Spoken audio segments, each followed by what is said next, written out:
voy a hacer una presentación muy corta, voy a tratar de pasarlo muy rápido. Yo creo que todos aquí sabemos cuándo hacer una oclusión crónica, voy a revisar algunos aspectos sobre eso y pues voy a mostrarles unos casos para que los discutamos durante el tiempo de la discusión y al final. Entonces fíjense, este es un señor, 73 años, un ventrículo izquierdo que está bueno, para mí es un ventrículo que está bueno, una lesión intermedia en la DA que le hicimos fisiología que es negativa y tiene una oclusión crónica de la descendente de la coronaria derecha.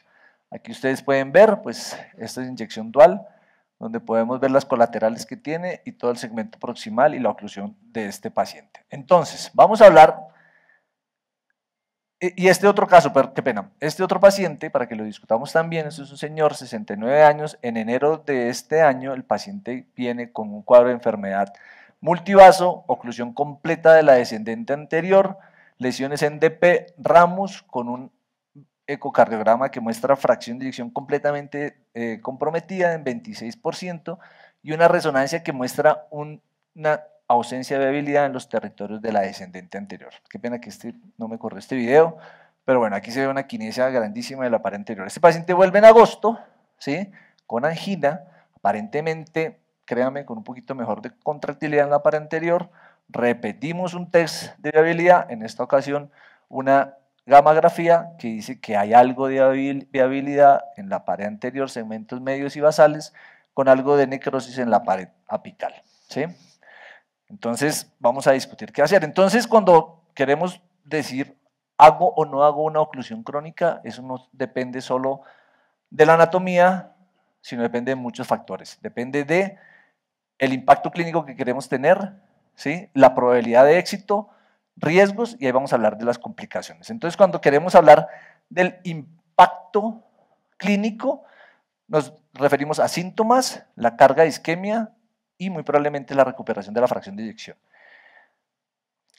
Estos son los 7 principios globales de oclusión crónica y siempre vamos a querer buscar mejoría de los síntomas como casi todas las intervenciones que tenemos en cardiología. Entonces hay muchísima evidencia que es contradictoria, unos muestran que sí hay mejoría de los síntomas, otras que no hay mejoría de los síntomas, unas que sí mejora la fracción de eyección, otras que no mejora la fracción de eyección. ¿Qué tenemos? Está el EuroCTO. El EuroCTO es un estudio aleatorizado, de los pocos aleatorizados que hay en oclusión crónica. En este se evaluó la sintomatología de los pacientes y ustedes pueden dar cuenta cómo mejoran los síntomas en los pacientes a quienes les hacemos angioplastia de oclusión crónica versus a los que dejamos en tratamiento médico. Este estudio no demostró mejoría en los desenlaces cardiovasculares mayores al primer reporte que fue a un año. Está el otro estudio aleatorizado que es el Decision, que son 840 pacientes y este estudio en un seguimiento que va a 4 años no ha demostrado mejoría en síntomas y tampoco ha demostrado mejoría en MACE, que es muerte, stroke y reintervención. Entonces, siempre nos movemos en esos datos como contradictorios. El EuroCTO, el estudio aleatorizado de 400 pacientes que ya tiene un reporte a 3 años, sigue mostrando lo mismo, no hay una mejoría significativa en los desenlaces cardiovasculares mayores, pero sí en revascularización por isquemia a 4 años. Otro punto muy importante que uno quiere mejorar con un paciente de oclusión crónica es poder mejorar la fracción de eyección. Fíjense que en este estudio, que es el COMET-CTO, no hay una mejoría significativa el COMET-CTO es sintomatología, aquí síntomas, hay una mejoría significativa claramente de la mejoría de los síntomas. El Impactor CTO, que es PCI versus tratamiento médico en solo 94 pacientes, fíjense que hay mejoría de la carga de isquemia y mejoría de la caminata a 6 minutos, entonces síntomas parece que sí vamos a mejorar.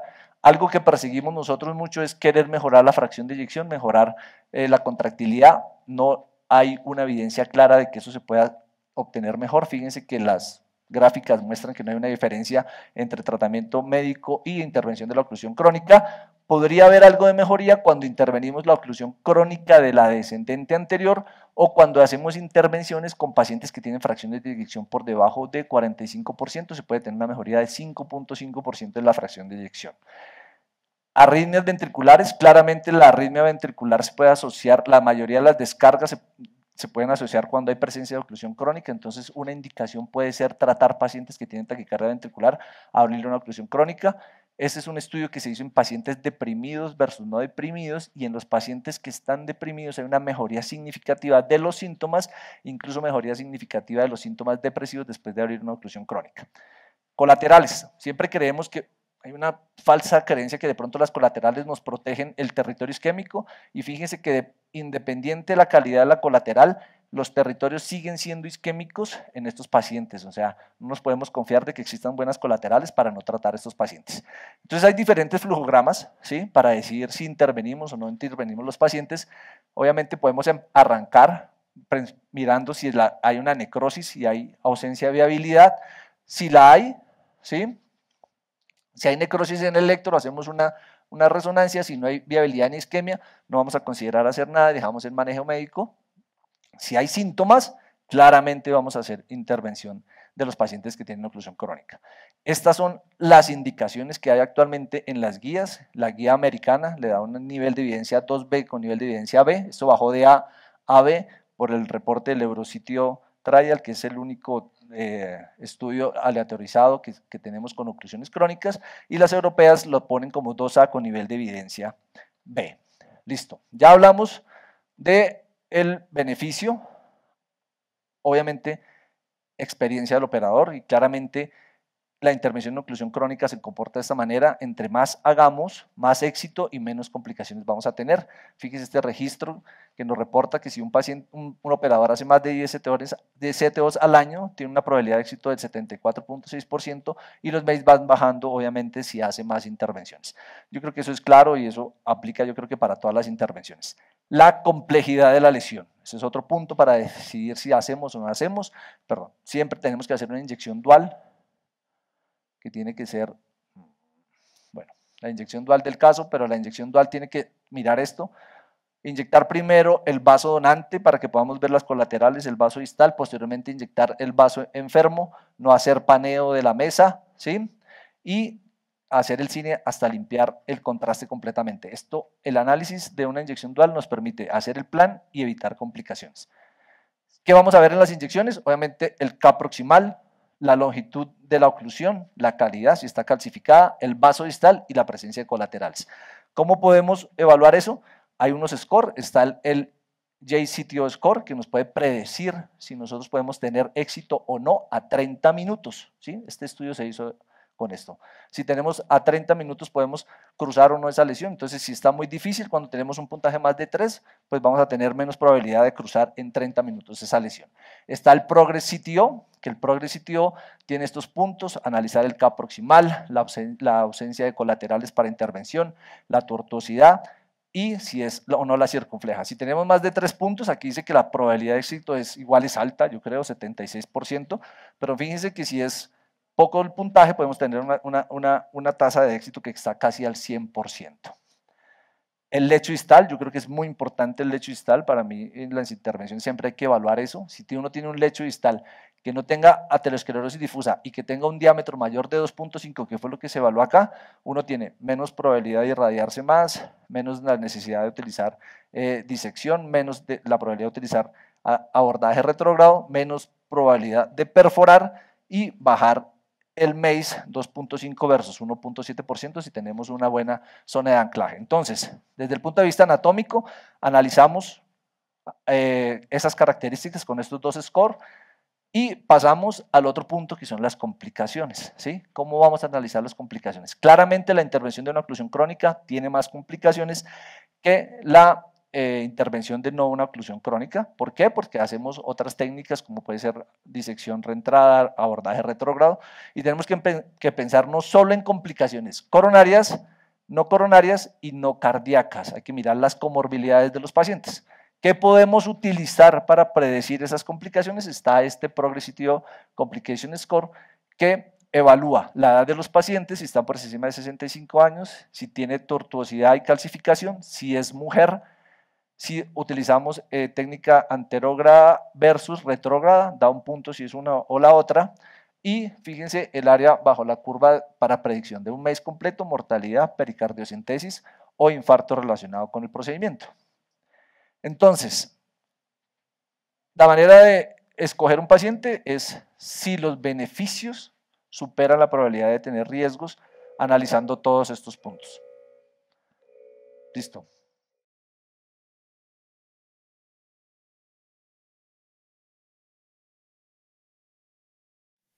Bueno, entonces este es el primer caso. ¿Qué creen que hay que abrir esa oclusión crónica? El ventrículo se mueve y el hombre tiene angina.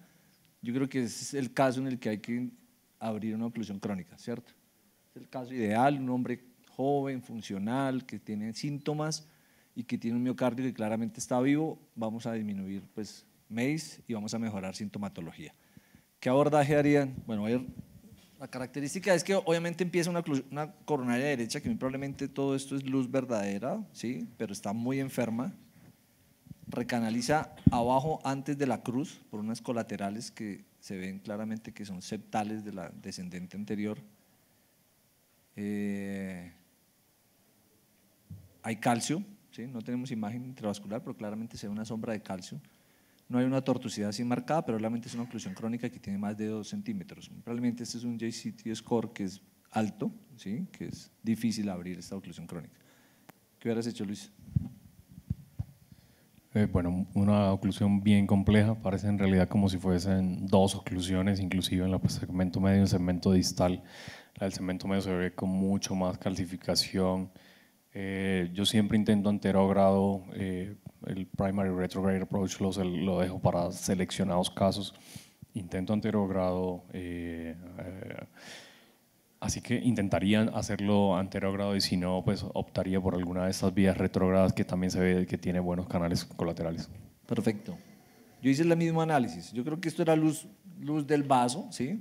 Muy enfermo, pero yo no quería perder, digamos, todo este territorio y iba a ganar un buen segmento de luz verdadera. Entonces lo que hice fue eso. Obviamente hay unas muy buenas colaterales para hacer un abordaje retrógrado. Y entonces vamos rápido. Entonces lo que yo hice fue eso. Me fui con una guía, una Fighter, la de Boston, y navegué por ese canal con el microcatéter que lo puede llevar hasta acá nomás. Y aquí hice cambio por una guía que me permitiera ir adelante. Entonces me gusta mucho la guía Gaia, que permite una maniobrabilidad muy buena la guía. Pero fíjense, intentando ir, pues como que no iba. En diferentes proyecciones sabía que estaba por fuera, entonces me fui retrógrado, como dijo Luis. Entonces la técnica que hago yo es con una Warhorse, con una Sion, con una Choice, canalizo la colateral, dejo el micro ahí y me voy con una guía especial para colaterales. Esta es una Subo 3 que eso navega solito.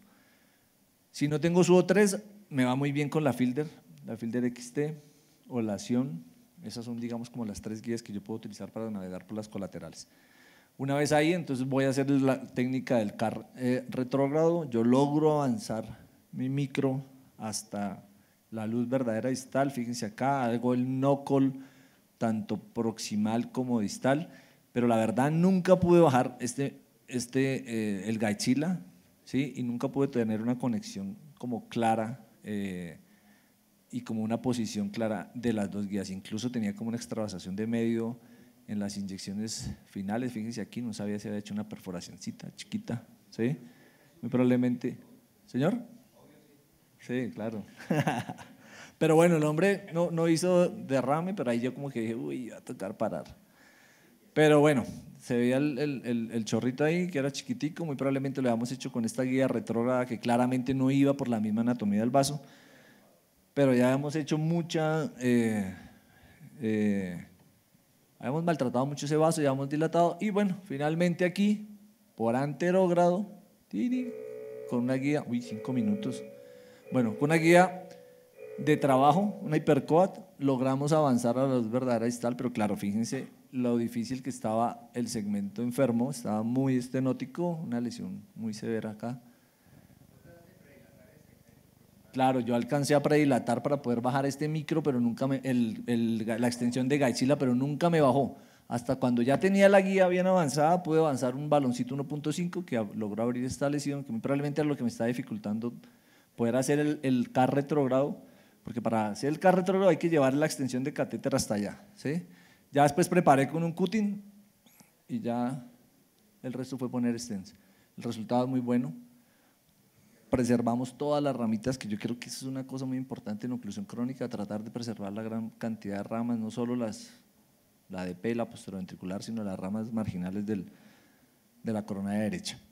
Bueno, listo.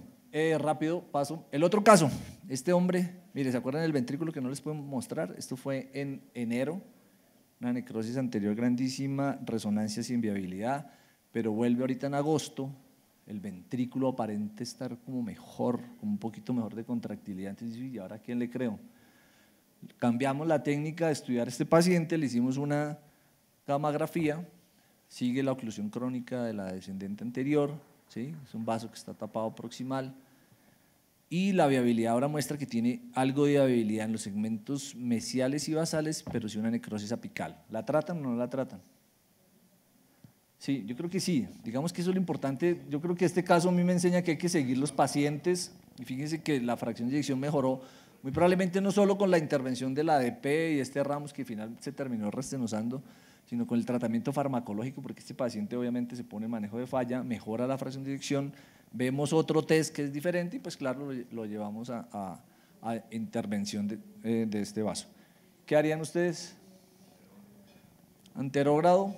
Obviamente teníamos una limitación, esta es una oclusión, es una coronaria derecha pequeña, las colaterales son por las arterias conales, es muy difícil intervenir por intermedio de esas arterias y por lo que hicimos sí claramente fue una intervención anterógrada con un microcatéter, ese es un Caraver y una guía Gaia y podemos logramos pasar rápido sin hacer mayor disección. Yo creo que esto es importante para poder preservar las ramas y que esas intervenciones sean lo más exitosas posibles. Entonces aquí ya está puesto el stent, fíjense que logramos preservar una gran cantidad de septales, podemos reentrar temprano en la oclusión, incluso este segmento que se ve como enfermo no se veía tan bien después de la angioplastia, pero fíjese, este ecocardiograma se lo hicimos el lunes al paciente y pasar de esa fracción de eyección que tenía en enero, que era como 26%, esta fracción de eyección ya la calcula entre 45 y 50%.